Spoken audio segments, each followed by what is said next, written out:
Aroma chemistry classes में इस chapter ये टॉपिक जो मैं डिस्कशन करने चाह रहा हूँ ये सॉलिड स्टेट के स्टैंडर्ड क्वेश्चन है और वो क्वेश्चन है जो आपको बहुत मुश्किल से ढूंढने पर मिलेंगे।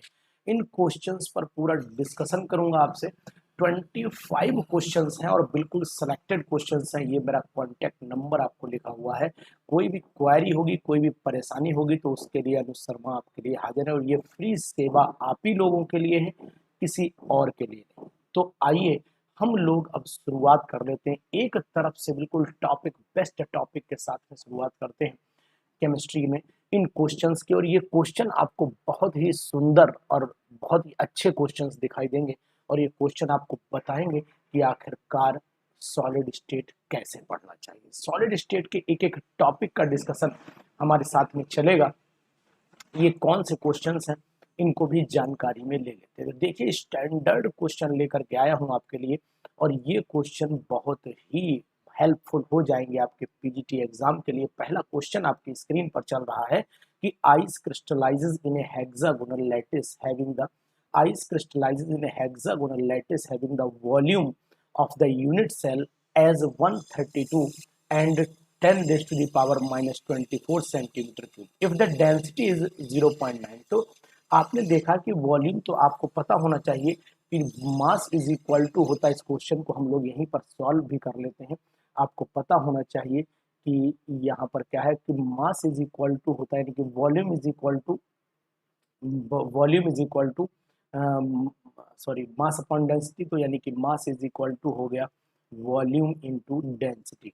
तो यहाँ पर वॉल्यूम कितना दिया है 132 into 10 raise to the power minus 24 दिया है और डेंसिटी 0.92 दे रखी है। इसको मैंने कैलकुलेट करके रखा हुआ है और ये कैलकुलेशन मेरी आ रही है 121.44 into 10 raise to the power minus 24 आ रही है।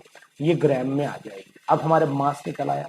जब मास निकल आया तो नंबर ऑफ मॉलिक्यूल निकालने के लिए number of molecules is equal to हो जाएगा, number of molecules is equal to हो जाएगा, ऊपर मास रखेंगे और नीचे यहाँ पर मोलर मास रख देंगे। तो मास आपको पता लग चुका है वन कितना है 121 इंटू 10 121.44 पूरा रख लीजिए। तो ऐसा कर लेते हैं कि इसको हम लोग यहाँ पर रखें जहाँ से कैलकुलेशन आसान हो जाए, यानी कि 121.44 into 10 raise to the power minus का 24 और यानी नंबर मास हो गया और नीचे आ जाता है आपका मोलर मास। तो नीचे आपका हो गया मोलर मास, वाटर है, गंगा जल है, तो नीचे 18 रख दीजिए। ये हमारे नंबर ऑफ मॉलिक्यूल्स आ जाएंगे और मोल में कन्वर्ट करना चाहें क्योंकि number of molecules per unit cell पूछा है तो मोल में भी कन्वर्ट करना पड़ेगा, यानी कि इसको कन्वर्ट कर 6.022 इंटू 10⁻23। ये मैंने कैलकुलेशन की और मेरी कैलकुलेशन ये 4 आ रही है ना। 6 दूनी 12, 6 3 18, यहाँ पर 3 चौको 12, तो ये आप सॉल्व करेंगे, दोनों कैंसिल, ये 4 आ जाएगी। तो यहाँ पर ये वैल्यू डी ऑप्शन इसका सही आना चाहिए। बहुत ही स्टैंडर्ड क्वेश्चन, बहुत ही बढ़िया क्वेश्चन और एक बार आप कमेंट इसी क्वेश्चन पे कर दीजिए तो मेरा दिल भी खुश हो जाएगा। तो ऐसे क्वेश्चंस लेकर के आता हूँ, देर में आता हूँ लेकिन बहुत सुकून के क्वेश्चन लेकर के आता हूँ। Consider the following compounds.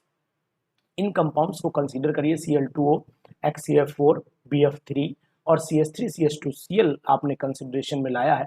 which of the above examples will have the non-zero value of the dipole।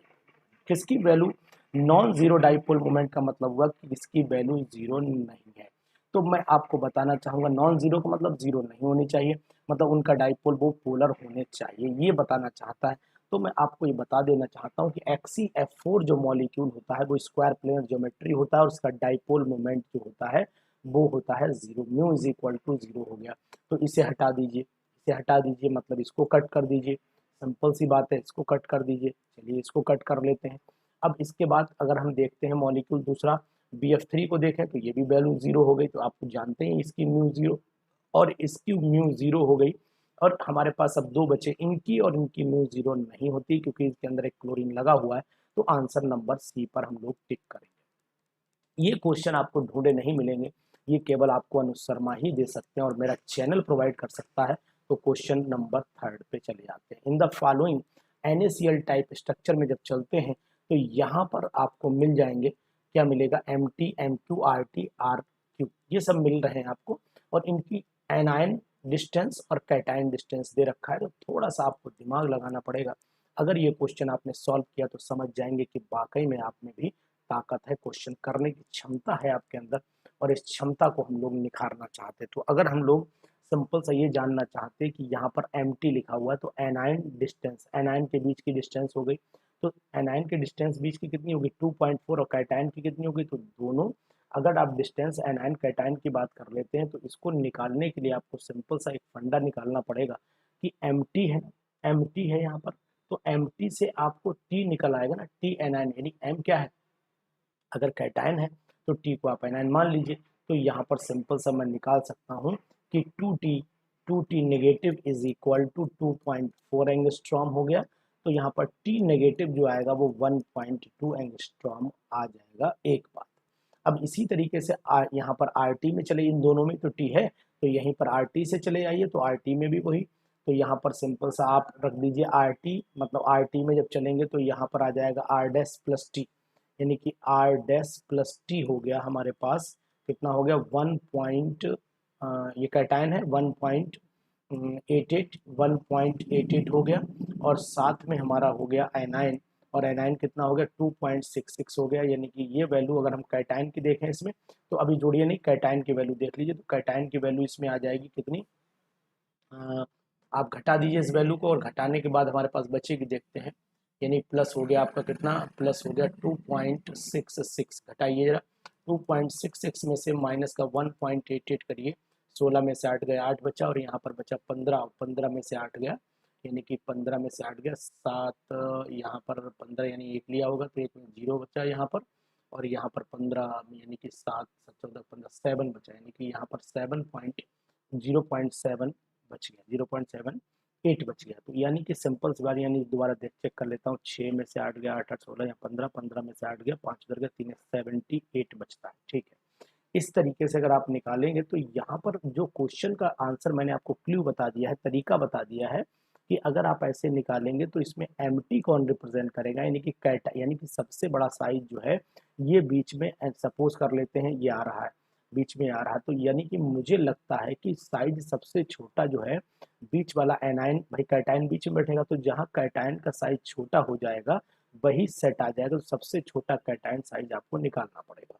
तो यानी कि अगर मैं देखता हूँ तो एम में कैटायन की जो डिस्टेंस है, कैटायन एनायन की डिस्टेंस है 1.7 है, और इसमें 2.4 है, यानी कैटायन एनायन के बीच का गैप जो है यहाँ पर आपको ज़्यादा दिखाई दे रहा होगा। तो गैप ज़्यादा का मतलब है कि टच नहीं करना चाहिए, तो जो मुझे टच नहीं करने वाला वो केवल एक ही दिखाई दे रहा है कि यही टच नहीं कर रहा है, अंदर कैटायन बैठा हुआ है। तो फिलहाल ये ट्रिक मैंने यहाँ से तरीका आपको बता दी। इसी तरीके से आर क्यू देखिएगा, आर क्यू और एम क्यू में डिफरेंस निकाल लीजिएगा, इन दोनों से जब निकाल लेंगे तो फिर आपको आंसर पता लग जाए। फिर भी नहीं आया तो कमेंट बॉक्स में जाके मैसेज करिएगा, मैं आपको ये क्वेश्चन सॉल्व करके भी दे दूंगा। लेकिन हाँ, आप इसी मेथड से सॉल्व करिएगा, उम्मीद है आपसे हो जाएगा, कोई दिक्कत नहीं आएगी। ये क्वेश्चंस बहुत ही बढ़िया क्वेश्चन आपकी स्क्रीन पर इस समय दिखाई दे रहे हैं, और इन क्वेश्चंस को करने की बिल्कुल कैपेसिटी होनी चाहिए आपके अंदर। क्वेश्चन क्या कहता है, column A describe the nature of the bonding, in column be the solid having that type of, कौन सी सॉलिड, यानी कि नेचर ऑफ बॉन्ड पे अगर हम लोग चलते हैं तो नेचर ऑफ बॉन्ड आप पहचान लेंगे कि आयनिक किस में होगा, आयनिक वाला एस है, तो यानी कि सेकंड वाले के नीचे एस लिखा होना चाहिए, सेकंड वाले के नीचे एस आ गया, ये मिल गया आपको। और उसके बाद जो वेंडरवॉल फोर्सेस जब चलेगा तो वेंडरवॉल फोर्सेस क्यू आ जाएगा, यानी कि फर्स्ट वाले के नीचे क्यू होना चाहिए, ठीक है। उसके बाद ये मेटेलिक है, थर्ड वाले के पीछे जो है आपका पी होना चाहिए, ठीक है, एंड सो ऑन बाकी, यानी कि हमारा बी ऑप्शन यहाँ पर फोर्थ वाला का सही। कितना बढ़िया सेलेक्ट क्वेश्चन किया है, और कितना इंपॉर्टेंट क्वेश्चन है आपके लिए, इसको आप यहाँ से देख सकते हैं, समझ सकते हैं, कोई आपको दिक्कत नहीं आएगी। क्वेश्चन नंबर 5 पे चले आइए। क्वेश्चन नंबर 5 आपके लिए क्या कहता है, a solid has a structure in which the W atoms are located at the corner of the unit cell, यानी कि W जो है वो कॉर्नर पे है, तो W की वैल्यू 1/8 इंटू 8 मतलब 1 हो गई, सिंपल सी बात है। और ऑक्सीजन एटम यानी O atom, oxygen O atoms are located at the cube edges पे है, एजेस पे हमेशा 1/4 होता है, और 1/4 होता है, एज होती है 12, तो इसका मतलब हुआ 4 3 12 3 हो गया। और उसके बाद सोडियम एटम जो है क्यूब के सेंटर पर है, यानी कि सोडियम भैया जो है वो केवल एक ही होंगे, तो सिंपल सा हुआ कि सॉरी यहाँ पर सोडियम भैया जो है एक होंगे, तो Na हो गया W हो गया, O3 हो गया, तो इसका मतलब जो हमारा आंसर है फिफ्थ वाले का, वो आंसर फिर पहला ही सही हो जाना चाहिए, NaWO3 सिंपल क्यूबिक आना चाहिए। सिक्स वाले क्वेश्चन को देखता हूं, तो सिक्स वाला क्वेश्चन क्या कह रहा है, silica SiO2 can be crystallise as well as amorphous with the following properties. कौन सी प्रॉपर्टी, ये मैंने पढ़ाया हुआ है अपनी लाइव क्लास में, समझाया हुआ है कि SiO4 टेट्राहेड्रल यूनिट जो होते हैं वो रैंडमली हो जाते हैं इसमें एमॉर्फस के केस में, जबकि क्रिस्टलाइन में वो एक प्रॉपर पैटर्न पर रहते हैं। तो एक तो ये बात बिल्कुल सही है, यानी सिक्स वाला अगर मैं क्वेश्चन देखता हूँ तो सिक्स वाले में ये सेकंड पॉइंट एकदम एग्जैक्ट बैठेगा, और मेरे हिसाब से यानी कि ये वाला डी ऑप्शन यहाँ पर फिर चला जाना चाहिए। ठीक है ना, इसको देख लीजिएगा। इसके बाद क्वेश्चन नंबर चले आते हैं 7 पर। 7 में क्वेश्चन कह रहा है the radius of a divalent cation M di positive ion इतना दिया हुआ है, इसी तरीके से रेडियस एनायन का भी दिया हुआ है। तो मैं ये चाहता हूँ कि दोनों का क्या करना है कि इतना दिया है तो इन इन दोनों का क्या होगा, तो यार radius of cation upon anion का रेशियो निकाल दो, यानी R positive upon R negative is equal to हो जाएगा आपका 94 अपॉन 146, ये आ जाता है 0.643 कैलकुलेट करने के बाद। और ये किस रेंज में आता है, ये रेंज 0.414 से लेकर के 0.732 के बीच में आती है। इसका मतलब ये जो है वो इसका कोऑर्डिनेशन नंबर अगर पूछा है तो कोऑर्डिनेशन नंबर निकल के 6 आ जाएगा, और कोऑर्डिनेशन नंबर जब 6 आएगा तो ये NaCl स्ट्रक्चर का माना जाता है। तो सेवेंथ वाले का फिर A लगा दीजिएगा, यानी कि कोऑर्डिनेशन नंबर जब निकल आएगा तो फिर आपका रॉक सॉल्ट स्ट्रक्चर भी निकल आएगा, यहाँ पर भी कोई दिक्कत नहीं आएगी। इसके बाद चल लेते हैं हम लोग नेक्स्ट क्वेश्चन पर, क्वेश्चन नंबर 8 पे आते हैं। अब metallic element crystallise in a lattice containing sequence AB type दिया हुआ है। तो AB टाइप जो आपने पढ़ा होगा कि अगर हम लोग AB टाइप की बात करते हैं तो AB टाइप में लगभग 50% के लमसम होता है, लेकिन वो कह रहा है metallic element crystallize into the lattice containing the sequence of AB any packing of the sphere leaves out the voids in the cell. Void भी होगा तो 50% नहीं हो सकता, percentage of the space empty space, यानी कि अब ये सिंपल में चला गया, तो यानी कि अब आपको क्या करना पड़ेगा, 100 में से 32 को यानी कि 32 हो गया, सिंपल क्यूबिक यूनिट सेल हो गया, और सिंपल क्यूबिक यूनिट सेल का मतलब 8 का फिर 50% तो नहीं आना, 52 ये सब होगा नहीं। तो अब AB टाइप अरेंजमेंट चल रहा है, तो मतलब एक टेट्राहेड्रल वाइड यहाँ पर नहीं बनेगा, जब टेट्राहेड्रल वाइड नहीं बनेगा तो कंडीशन आपकी AB टाइप लेयर का मतलब ये वाली लेयर हो गई, और जब ये वाली लेयर होगी तो एम्प्टी स्पेस वैकेंट हो गया। तो यानी कि सिंपल सी बात अगर मैं कहूँ तो अगर घटाना चाहूँ तो फेस सेंटर्ड क्यूबिक, यानी कि सबसे पहले हो गया 52.4% बना, और इसमें से घटाइए तो 52 100 में से घटा दीजिए तो इसका मतलब 48 आएगा, 50% नहीं आएगा। ठीक है, यानी कि बी वाले पे आ जाइए, सिंपल क्यूबिक यूनिट सेल बन रही है ना AB टाइप। ठीक है, यही आएगा, एग्जैक्ट यही आएगा, चेक भी कर लीजिएगा। क्वेश्चन नंबर 9 पे 2022 PGT लिख लीजिए, क्वेश्चन आ सकता है। At what angle for the first order difference spacing lambda is and lambda by 2 कितना आंसर होना चाहिए।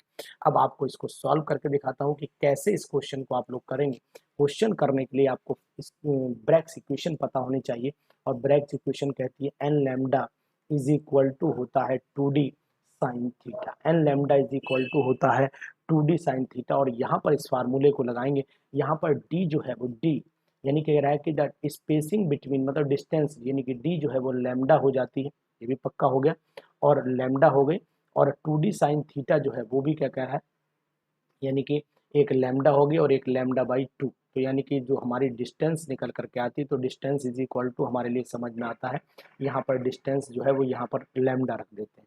जब ये डिस्टेंस लैम्डा रख दूंगा तो फिर सिंपल सा फार्मूला आपके सामने ये आ जाएगा कि क्या पॉसिबिलिटी हो जाएगी, d is equal to lambda, तो यहाँ पर 2 lambda, lambda is equal to क्या हो जाएगा, lambda is equal to 2 lambda sine theta हो जाएगा, 2 लैम्डा साइन थीटा हो जाएगा। एक बात और साइन थीटा हो गया, तो यानी कि अगर मैं आपसे ये कहूँ ये 2 लैम्डा है, एक इसको फिर इधर ले आइए, तो यानी कि सिंपल सी बात है कि साइन थीटा जो है वो 1/2 हो जाएगा। भाई ये भी तो लैम्डा के बराबर ही चला गया।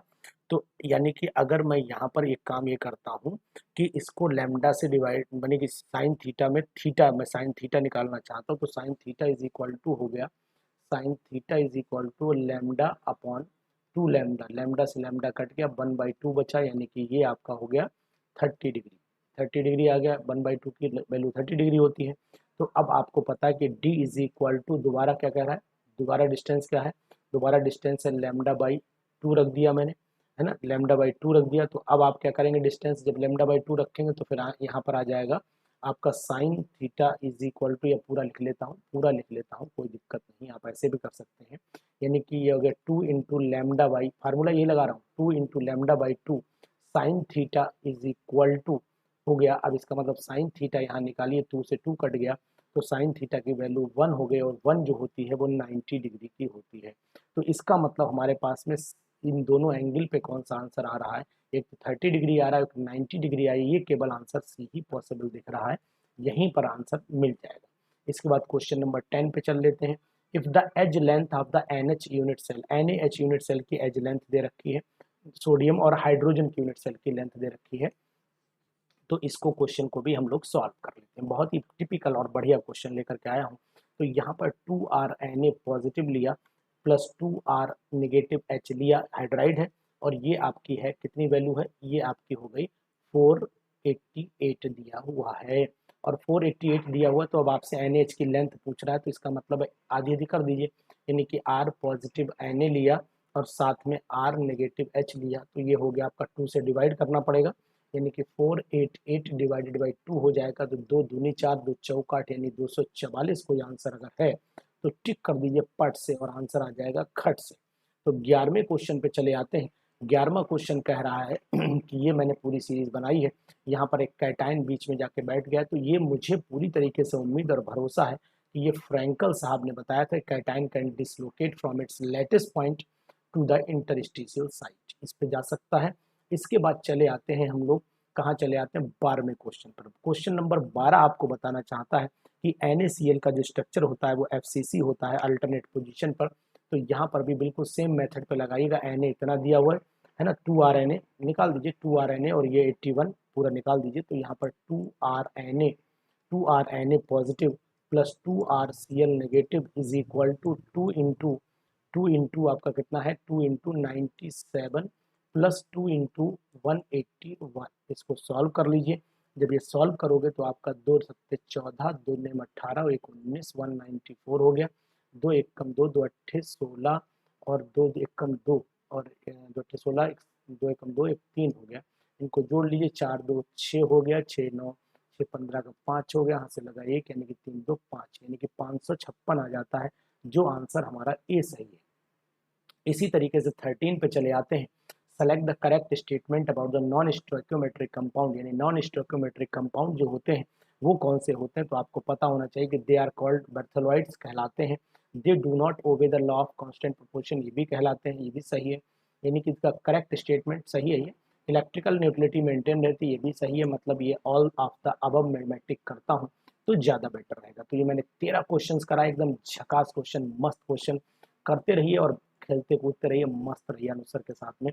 स्ट्रक्चर शोन ये बता रहा है कि यह 2 शॉर्ट की डिफेक्ट बता रहा है, मिसिंग हो गया भाई, एक कैटायन एक एनायन, यार एक कैटायन एक एनायन भाग गया, घूमने चला गया, मिस कर गया, शॉर्ट के डिफेक्ट में चला जाता है।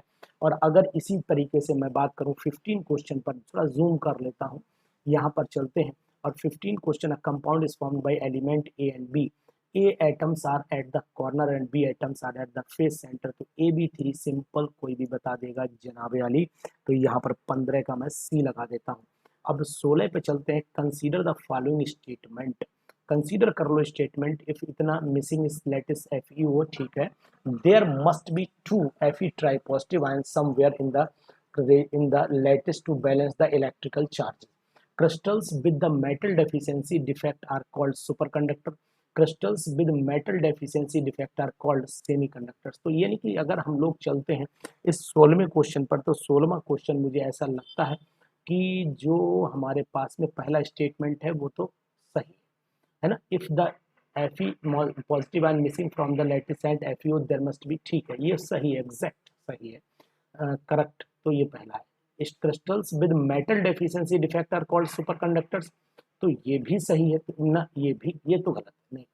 Crystal with the metal deficiency defect are called से, हाँ ये आया, सेमीकंडक्टर कहलाते हैं, सुपर नहीं कहलाते, यानी कि फिर ऑप्शन मुझे ये वाला सही लगा कि मैं बी को लगा रहा हूँ। इसके बाद आप भी समझदार हैं, क्वेश्चन को कर सकते हैं। फेरी मैग्नेटिज्म को रिप्रेजेंट कौन करता है? तो फेरी में क्या होता है कि दो मतलब एक दूसरे को कैंसिल कर रहे होते हैं, एक नहीं कर पाता है, तो फिर इसका मतलब फिर आंसर मेरे हिसाब से इसमें ये चला जाना चाहिए, फेरी हो गया, सी जाना चाहिए। तो यहाँ पर मैं सी लगा लेता हूँ। 18 क्वेश्चन चलता हूँ। एज दिया हुआ है, ये तो आप कर सकते हो, सिंपल क्वेश्चन है कि एज दिया हुआ है और स्ट्रक्चर में इतना दिया हुआ है, एज्यूमिंग इतना कोवेलेंट बॉन्ड, तो यार ये क्वेश्चन में आपको एज लेंथ दे रखी 7.2, ठीक है ना। अब आप इस फार्मूले में क्या काम करिए, फार्मूले में वही कैटायन एन का फार्मूला लगा दीजिए। कैटायन का मतलब हो गया कि यहाँ पर मैं लेता हूँ आर मेट एम ले लेता हूँ और यहाँ पर क्या करता हूँ प्लस आर एन ले लेता हूँ। इनमें से दो दो से करेंगे तो दो बाहर ले आइए, कॉमन ले आइए, और यहाँ पर आ गया आपका 7.2। तो यानी कि ये वैल्यू आ गई, 2 से डिवाइड कर दो, 2 एकम 2 या 6, 2 छंग 12, यानी कि 3.6 इसका आंसर ये आया। तो अब ये 3.6 आ गया। अब आपको क्या करना है, इसमें से आपको ये इसका रेडियस पूछा किसका है, assuming M contact along with the edge radius of the negative ion से कॉन्टैक्ट कर रहा है। तो मीनिंग इसका निकल के आता है कि आर हमें एम निकालना है, तो आर एम का मतलब हुआ R M is equal to 3.6 minus का एन घटा दो 1.6 यानी कि 2 आ गया, तो आंसर नंबर ए आ जाएगा। 19 पे चलिएगा। Each rubidium halide crystallize in NaCl type lattice has a unit cell length इतना ग्रेटर देन, ये आप करिएगा। 19th क्वेश्चन का जवाब का इंतजार आपके इनबॉक्स में होगा, इनबॉक्स में इसका जवाब का इंतजार करूंगा, बताइएगा जरूर। बहुत ही अच्छे क्वेश्चन आपके लिए सेलेक्ट करके लाया हूँ। 25 क्वेश्चन धुआंधार क्वेश्चन है। फेरोमैग्नेटिज्म किससे रिप्रेजेंट की जाती है, तो लल्ला मेरे लाल, फेरोमैग्नेटिज्म में कोई भी सबसे ज्यादा नंबर ऑफ अनपेड इलेक्ट्रॉन होते हैं, सब अनपेड एक ही में दिख रहे हैं जहां पर आप देख सकते हैं। The melting point of RBR दे रखा है, मेल्टिंग पॉइंट दिया हुआ है आरबीआर का, और while that of the NF का दिया। The principal reason that melting point of NF is much higher than RBR, क्यों ज्यादा है, तो आप जान लीजिए यहाँ पर कि 2 क्रिस्टल्स आर नॉन, नहीं ऐसा नहीं है, मतलब ये नहीं बढ़िया हुआ। The molar mass of NaCl, नहीं।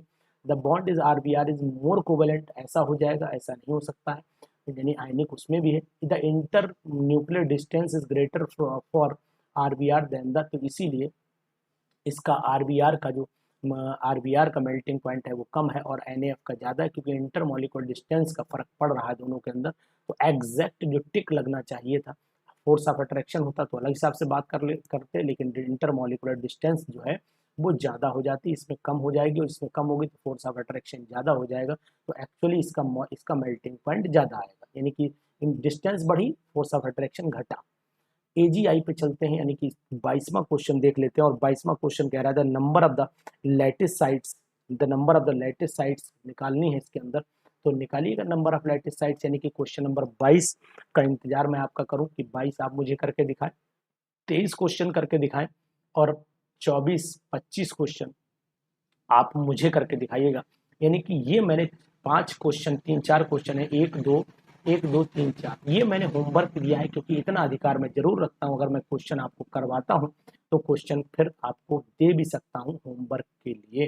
तो इन क्वेश्चन पे मैं HW लिखे दे रहा हूँ, इन क्वेश्चन पे HW लिख रहा हूँ। अगर आप स्क्रीनशॉट लेकर के मुझे इन क्वेश्चंस का आंसर भेजेंगे तो अनु सर को भी थोड़ा अच्छा लगेगा। एक बार इसका स्क्रीनशॉट यहाँ से यहाँ तक ले लीजिए, मेरे हिसाब से लीजिए, 2 मिल जाएंगे आपको।